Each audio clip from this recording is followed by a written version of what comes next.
To get started, I'm going to give you an overall update in what's happening in the marketplace. In short, it's crazy.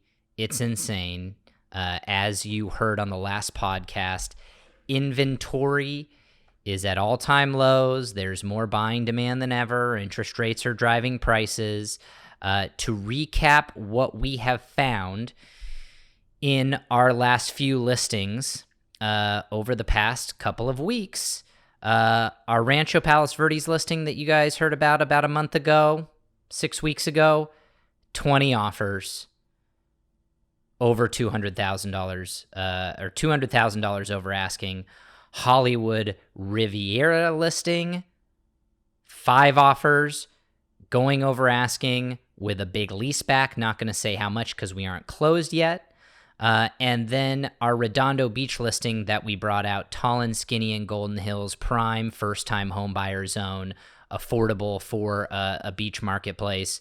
We received 9 offers and inked an offer today for well over asking with a lease back as well.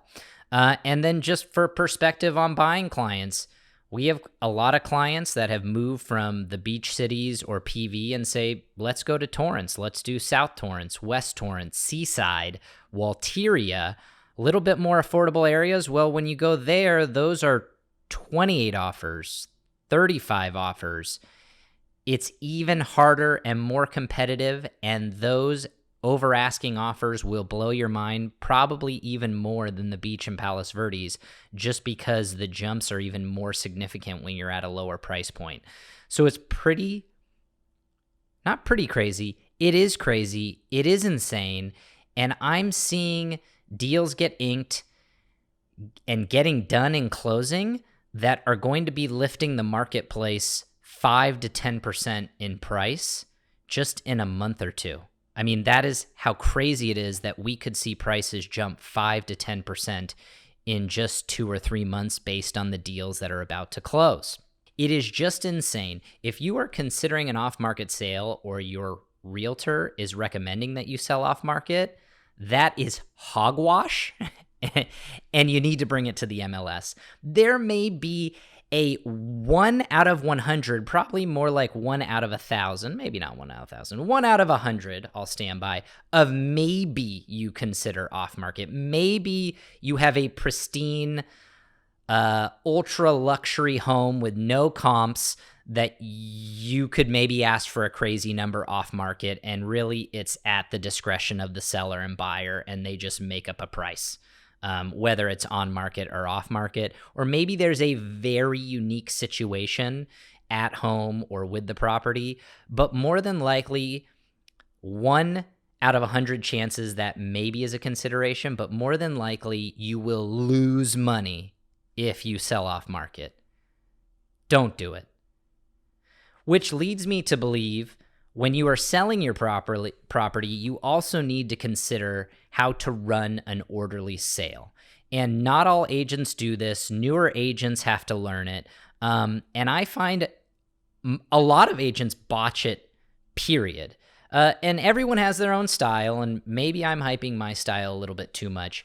But I think you need to make sure that you are running an orderly sale for your home.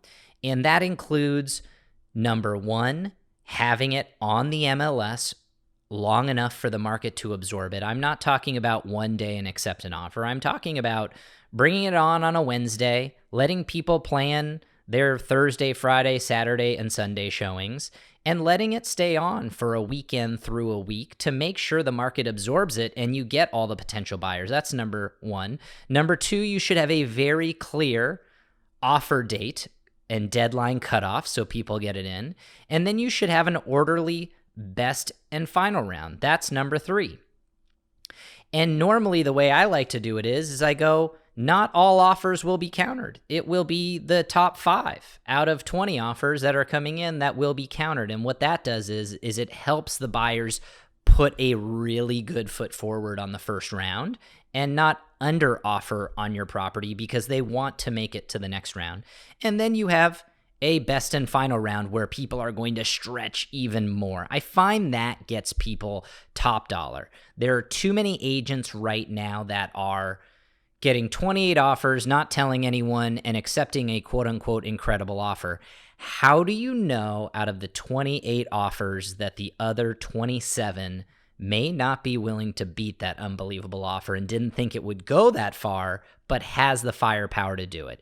You don't. And there is some merit to accept an unbelievable offer. We did that on a property where we go, hey, we're going to be accepting your offer, but we need to counter everyone and give them a shot. And if someone comes anywhere near you, we'll let you know and give you an opportunity to win it. But if, we need to do it to make sure there isn't someone else like you. But we told them they were getting it. And guess what? We countered all the other offers. No one came to their number, and we signed the deal.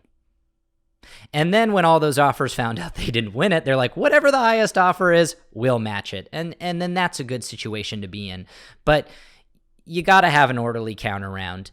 Agents who aren't countering, I think, are leaving money on the table. Agents who are selling a property Sunday night after being on the market for 3 days or only after being on the market for 1 day, they are losing clients' money. And make sure that doesn't happen to you. I find when you have the best and final round, you're in control. If you have 20 offers, you get the top 5 offers and you can counter those top 5 offers. And those are the ones that stretch the most and are probably your most viable buyers. And oftentimes those always are.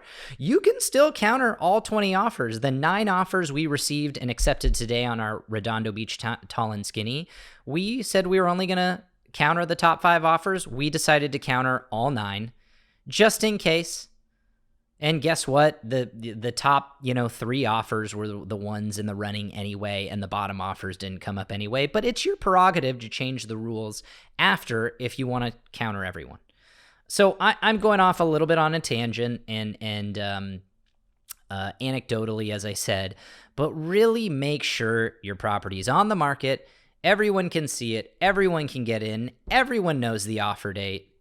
People are stretched to put in a great first offer, and then you stretch them even more in a best and final round to make sure you're finding the best offer, the highest price for your property. If it's run any different way, there are merits to a couple other ways, but I want to hear agents' reasoning for selling a property in just 3 days or accepting an offer after 28 offers came in and not countering the other 27 offers.